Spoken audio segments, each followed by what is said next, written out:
Hello everyone. I am Jyoti Balla Rathod, Training Officer NSTI Indore से। आज हम लोग ड्रेस मेकिंग CITS की क्वेश्चन बैंक जो भारत स्केल पर अपलोडेड है उसी के सॉल्यूशंस को समझेंगे और प्रिपेयर करेंगे।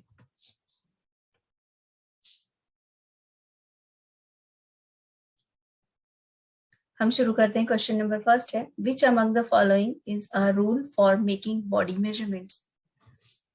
कौन सा मेजरमेंट लेने के लिए रूल है।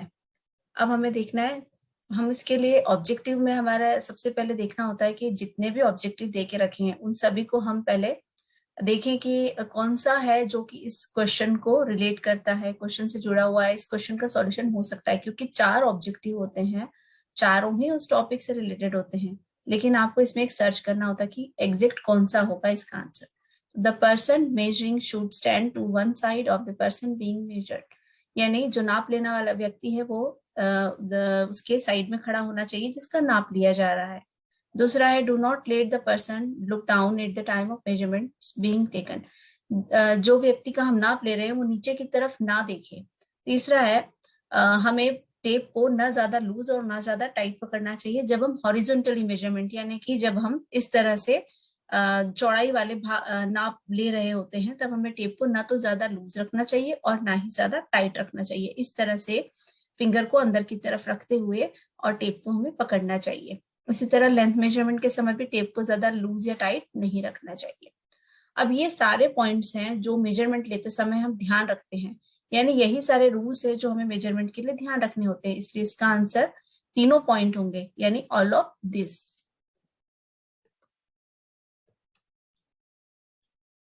नेक्स्ट क्वेश्चन है हमारा, विच among the following type of lines on a dress provides the illusion of height, यानी कि किस प्रकार की लाइन होती हैं जो एक ड्रेस में हाइट को बढ़ता हुआ दिखाने का भ्रम उत्पन्न करती हैं। यानी कि इस तरह के कपड़े पहने हुए अगर कोई एक सामान्य हाइट की या मध्यम हाइट की लड़की भी अगर पहनती है और अगर हम किस लाइन का यूज करके उसकी हाइट को ज्यादा दिखा सकते हैं, तो डायगोनल लाइन, यहाँ आप देख रहे हैं डायग्राम 1 में डायगोनल लाइन जो है उसको देखते समय हमारी आंखें जो होती है इस तरह से बॉडी पर तिरछे में, यानी जिस भी साइड में डायगोनल लाइंस जा रही है उस तरफ जाती हैं।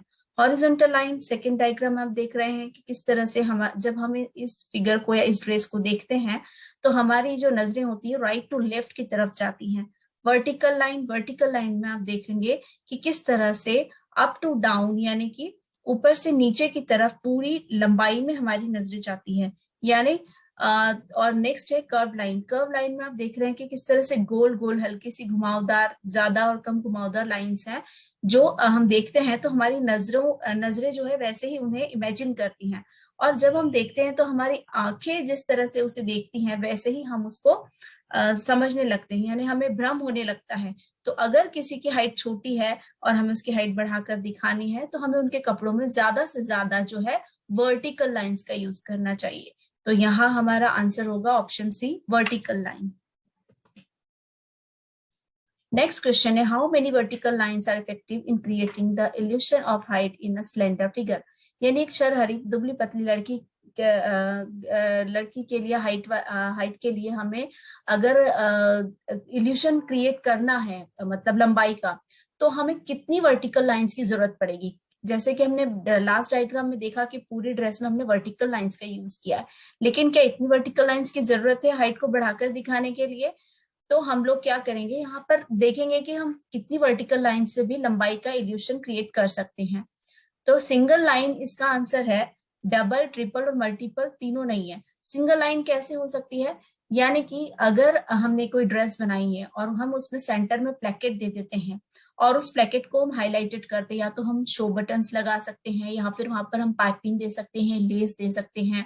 इस तरह से हम क्या करेंगे कि जो लेंथ वाइज जो हमारा डिटेल है, यानी इसे हम डिजाइन डिटेल बोलते हैं गारमेंट में, जो प्रिंट में नहीं है लेकिन प्लेन है ये कुर्ती, तो प्लेन में आप देखेंगे कि इस तरह से लेस लगाई हुई नेक के साथ में जाते हुए लंबाई में, उसके बाद में नीचे की तरफ ये प्लीट्स देकर पूरा प्लेकेट को रेडी किया है और बटन्स देकर नीचे से इसे स्लैश किया हुआ है, नीचे से कट दिया हुआ है। इसी तरह दूसरे डायग्राम में हम देखेंगे कि बिल्कुल प्लेन कुर्ती है लेकिन शोल्डर की तरफ से बटन्स देते हुए नीचे इसकी स्लीट को खुला छोड़ा गया है नीचे से। तो इससे क्या हो रहा है कि हमें एक लाइन जो है इस पूरी ड्रेस में लंबाई में दिखाई दे रही है, और क्योंकि यहाँ बटन्स लगाकर यहाँ स्लीट दिया गया है जिससे हम लोग उस तरफ अट्रैक्ट होते हैं, यानी हमारी आंखें जब इस ड्रेस को देखती हैं तो अप टू डाउन यानी कि लंबाई में हम देखते हैं तो हमें उसकी लंबाई जो है वो ज्यादा दिखाई देती है, हम भ्रमित होते हैं और उसकी हाइट को ज्यादा इमेजिन करते हैं। तो इस तरह से एक सिंगल लाइन से भी हम हाइट को बढ़ता हुआ दिखा सकते हैं। नेक्स्ट है which among the following type lines on a dress gives the illusion of dividing height. किस तरह की लाइन जो होती है वो हाइट को डिवाइड करती है, यानी कि ज्यादा हाइट है अगर और आपको हाइट को कम दिखाना है तब आप किस तरह के लाइंस को चूज करना चाहिए अपने गारमेंट्स में, अपने ड्रेसेस में। तो वर्टिकल लाइंस का तो हम पहले ही देख चुके हैं कि वर्टिकल लाइंस जो होती है अप टू डाउन जाती है, यानी कि हाइट को बढ़ता हुआ दिखाती हैं। हॉरिजॉन्टल लाइंस जो होती हैं वो हमारी पूरी बॉडी को, जहां भी हम हॉरिजॉन्टल लाइन खींचते हैं वहां से बॉडी दो पार्ट में डिवाइड हो जाती है। जैसे वेस्ट पर से हमने अलग कर दिया और नीचे हमने अलग कर दिया, तो आप टॉप और स्कर्ट की तरह इस तरह से डिवाइड करके हॉरिजॉन्टल लाइन क्रिएट कर सकते हैं।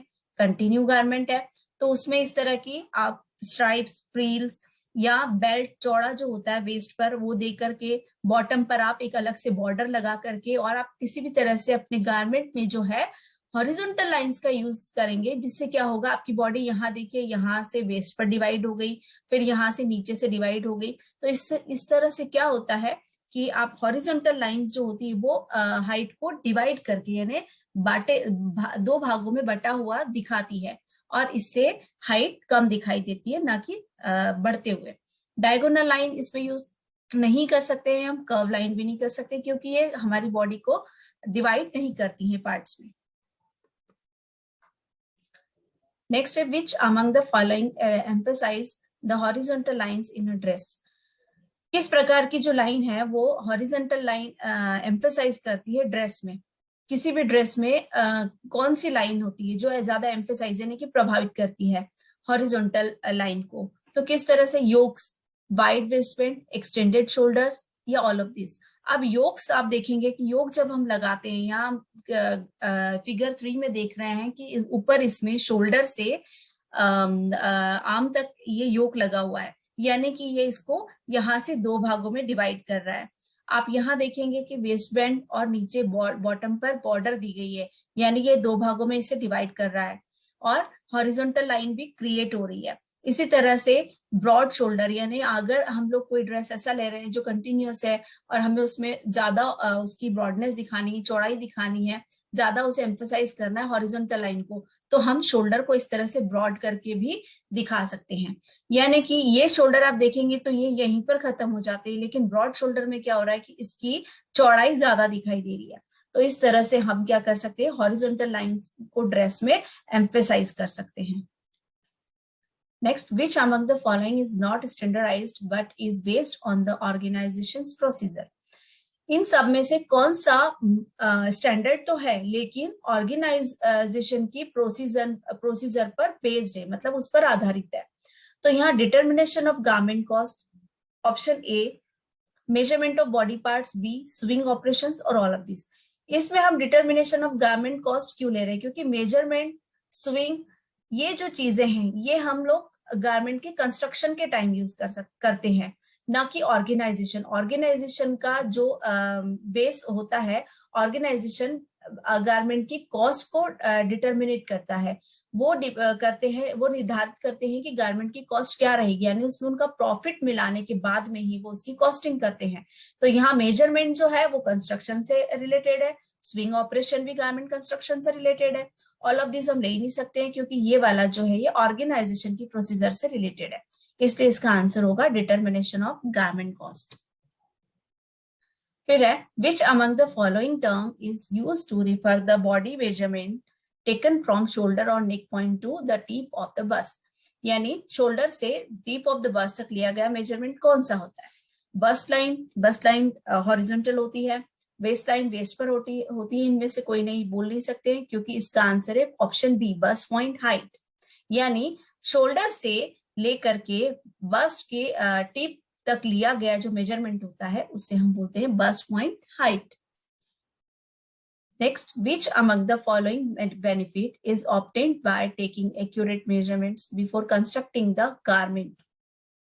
कोई भी गारमेंट का जब हम कंस्ट्रक्शन करते हैं तो उसके लिए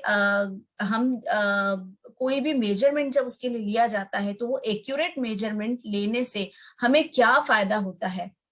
अगर हम कोई गारमेंट कंस्ट्रक्ट कर रहे हैं और अगर हमने उसका प्रॉपर मेजरमेंट लिया है, उसी के अनुसार ड्राफ्टिंग की है, उसी के अनुसार हमने उसका लेआउट किया है, देन कटिंग करके स्टिचिंग किया है, तो उससे हमें कितनी चीजों का फायदा होता है। सबसे ज्यादा इंपॉर्टेंट उसमें होता है, देखिए फर्स्ट है टाइम।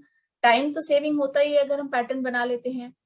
कॉस्ट, कॉस्ट सबसे ज्यादा इफेक्ट होती है। लेबर यानी उस पे लगने वाला जो श्रम है वो भी कम होता है। ऑल ऑफ दिस हम नहीं बोल सकते हैं, क्योंकि यहाँ पर अगर हम सारी चीजों का ध्यान रखते हुए एक्यूरेट मेजरमेंट लेते हैं बिफोर कंस्ट्रक्शन, तो हमारे जो कॉस्टिंग है वो इफेक्ट करती है। यानी अगर आपने प्रॉपर मेजरमेंट लेकर प्रॉपर एस्टिमेट लगाकर कपड़ा लिया है, लेआउट करने के बाद में आपने पूरा उसको यूज किया है, तो इससे आपका टाइम बचता है, पैसा भी बचता है, और जो वेस्ट हो रहा है वो भी बचता है। यानी कि कुल मिलाकर ये सारी चीजें जो होती है इफेक्ट करती हैं कॉस्ट को, इसलिए इसका आंसर होगा कॉस्ट।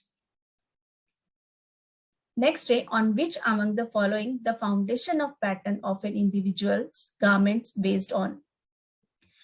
बेसिक जो फाउंडेशन होता है, यानी कि जब हम पैटर्न बनाते हैं तो उसमें हम किसी इंडिविजुअल गारमेंट यानी किसी व्यक्ति विशेष के लिए अगर हम कोई गारमेंट बना रहे हैं तो उसके लिए जो हम पैटर्न यूज करेंगे वो किस पर बेस्ड होगा, किस पर आधारित होगा।